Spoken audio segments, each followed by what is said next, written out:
Assalamualaikum warahmatullahi wabarakatuh. Nama saya Nur Azira binti Muhammad Rafi. Nombor matrik saya di 18310837. Okey, kumpulan kami akan membentangkan tajuk gangguan serta cabaran dalam pengucapan awam. Jadi terlebih dahulu akan saya terangkan apa yang dimaksudkan dengan gangguan dan apa jenis-jenis gangguan yang terdapat dalam pengucapan awam. Okey, gangguan ni merujuk kepada satu halangan yang muncul dalam pengucapan awam, dan gangguan-gangguan ni menyebabkan kurangnya keberkesanan objektif pengucapan awam sebab dia dapat mengalihkan perhatian para audien. Gangguan-gangguan dalam pengucapan awam. Okey, gangguan terbahagi kepada dua. Yang pertama gangguan dalaman, yang kedua gangguan luaran. Okey, gangguan dalaman ni adalah gangguan yang datangnya dari dalam diri speaker itu sendiri. Okey, contohnya yang pertama, yang pengucap ni rasa tak berminat, seterusnya rasa tak bersedia. Okey. Ketiga gangguan psikologi. Okey, gangguan psikologi ni adalah di mana speaker ni dia rasa gementar, gemuruh, simptomnya macam tangan menggigil, rasa sejuk, dan kadangnya ada yang hilang point atau idea dan macam-macam lagi. Dan tanggapan terhadap yang audiennya mengharapkan yang terbaik daripada speaker ni pun akan ganggu tumpuan speaker tu sendiri. Yang terakhir untuk gangguan dalaman ni adalah gangguan fisiologi. Okey, gangguan fisiologi ni pula merujuk kepada kesihatan diri. Tak kira kesihatan diri speaker itu ataupun audien. Okey, contohnya rasa audien speaker rasa tak sihat, sesama, sakit tekak, macam-macam lagi. So benda ni dapat jejaskanlah pengucapan tersebut sebab yelah rasa tak selesa, suara tak jelas ke. Okey, seterusnya gangguan luaran. Okey, gangguan luaran. Okey, contoh yang pertama ialah gangguan teknikal. Okey, gangguan teknikal ni sangat biasa berlaku lah. Okey, contohnya sebab apa? Contohnya gangguan audio atau bunyi, paparan skrin dan macam-macam lagi. Seterusnya cuaca. Okey, cuaca pun main peranan juga kan, sebab contoh kalau hujan lebat, so suara speaker ni pun akan tenggelam lah, dan audien pun akan kurang dengar, kurang jelas dengan apa yang disampaikan. Okey, yang ketiga, audien itu sendiri. Okey, audien pun bagi impak juga dekat diri speaker juga.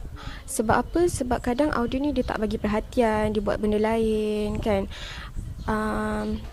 Jadi itu pun akan mengganggu emosi dan emosi speaker itu sendiri. Dan kadang ataupun tanggapan audien itu sendiri terhadap speaker tu, mungkin audien tu beranggapan yang speaker ni tak bagus ke, dan macam-macam lagi. Okey, yang terakhir faktor tempat, gangguan tempat. Okay, tempat ni pun main peranan. Sebab apa? Yelah, kita tempat tu tak boleh terlalu besar, tak boleh terlalu kecil, tak boleh terlalu sempit. Sebab yelah, kita kena ikut bilangan audien. Sebab kita mestilah nak pastikan keselesaan para audien kan. So barulah pengucapan awam tu berjalan dengan lancar, dan audien pun dapatlah dapat fokus dengan baik sebab duduk dalam keadaan yang selesa. Assalamualaikum, nama saya Nurlina binti Muhammad Kamil, nombor matrik di 183-191. Saya akan membentangkan cabaran dalam pengucapan awam. Cabaran dakwah Islamiyah yang perlu dihadapi pada masa kini ialah: pertama, pemahaman masyarakat terhadap aspek dakwah Islamiyah pada umumnya lebih dietikkan sebagai aktiviti yang bersifat komunikasi lisan atau bersifat tabligh, sehingga aktiviti dakwah lebih bersifat kepada penyampaian secara lisan semata-mata, aktiviti ceramah semata-mata. Dari satu sudut, kegiatan ceramah yang banyak diadakan pada masa kini dalam masyarakat kini, sama ada di surau, masjid, dewan, tempat-tempat awam atau di mana saja,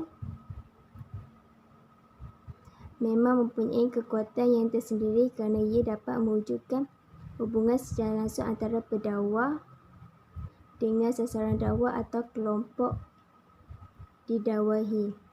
Selain dari itu, khalayak alat dakwah juga perlu menyediakan masa yang cukup untuk mengikut kegiatan ceramah ini yang diadakan di berbagai tempat Sedangkan pada masa kini, masyarakat tidak mempunyai banyak masa akibat dari pelbagai aktiviti bagi memenuhi kehidupan seharian termasuk keperluan bekerja dan tuntutan yang lain. Yang kedua, cabaran dari sudut keilmuan. Dakwah dalam era kini bukan lagi bersifat biasa, sementara dan juga segera, tetapi dakwah masa kini memerlukan kekuatan keilmuan. Dengan adanya keilmuan dakwah Islamiyah, tentunya aspek-aspek yang berkaitan dengan strategi pelaksanaan dakwah dapat dilaksanakan berdasarkan teori dakwah Islamiyah yang telah diperkatakan oleh ahli ulama atau para cendekiawan yang terdahulu. Kita perlu akui bahawa aktiviti atau program dakwah yang dilaksanakan pada umumnya tidak menggunakan kaedah pendekatan ilmiah atau kerangka teori dakwah yang jelas. Ternyata ilmu dakwah yang muncul agak lewat dari segi perkembangan ilmu, dan ilmu ini baru dikuasai oleh para ilmuwan kemudian dan masa kini. Cabaran yang ketiga adalah berkaitan dengan modern ihsan. Dalam aspek ini, jika diperhatikan, aktiviti dakwah yang dilaksanakan masih lagi di tahap sederhana. Kesan dari ini terdapatnya para pendakwah yang tidak profesional, dan ini menyebabkan masyarakat memberi penghargaan yang rendah kepada para pendakwah. Para pendakwah yang masih gagal menguasai alat-alat teknologi dakwah ataupun kemudahan yang terdapat ada masa kini yang dapat memberikan kesan dalam menyampaikan dakwah, tidak mampu melaksanakan pengurusan dakwah yang berkesan, juga kegemilangan yang berkesan. Secara adanya, para pendakwah pada masa kini tidak hanya menguasai ilmu-ilmu asal pendakwah seperti menguasai ilmu pengajian Islam yang mantap, akhlak yang baik, tetapi juga perlu menguasai ilmu-ilmu bantu yang lain seperti ilmu komunikasi dan juga kaedah atau metodologi dakwah. Sekaligus ia mampu menerjemahkan ilmu atau kemahiran yang ada itu untuk menyampaikan dakwah sebenarnya secara lebih berkesan. Assalamualaikum warahmatullahi wabarakatuh. Nama saya Nur Adlina binti Muhammad Nasir, nombor matrik D183108555. Saya akan bentang cara-cara mengatasi gangguan semasa berucap. Yang pertama, gemuruh. Bila pengucap berhadapan dengan situasi gemuruh, pengucap mestilah bertenang dan menarik nafas. Ini membantu pengucap untuk menjadi lebih tenang. Seterusnya, pengucap haruslah menunjukkan wajah yang yakin. Kemudian, pengucap perlu menganalisis diri dan baiki kekurangan diri. Yang kedua ialah suara tidak jelas. Apabila pengucap berada dalam situasi ini, pengucap perlu menjaga kualiti suara supaya pengucap mampu bertahan sehingga tamat majlis. Seterusnya, pengucap perlu menjaga pemakanan kerana pemakanan sangat berkait rapat dengan lontaran suara.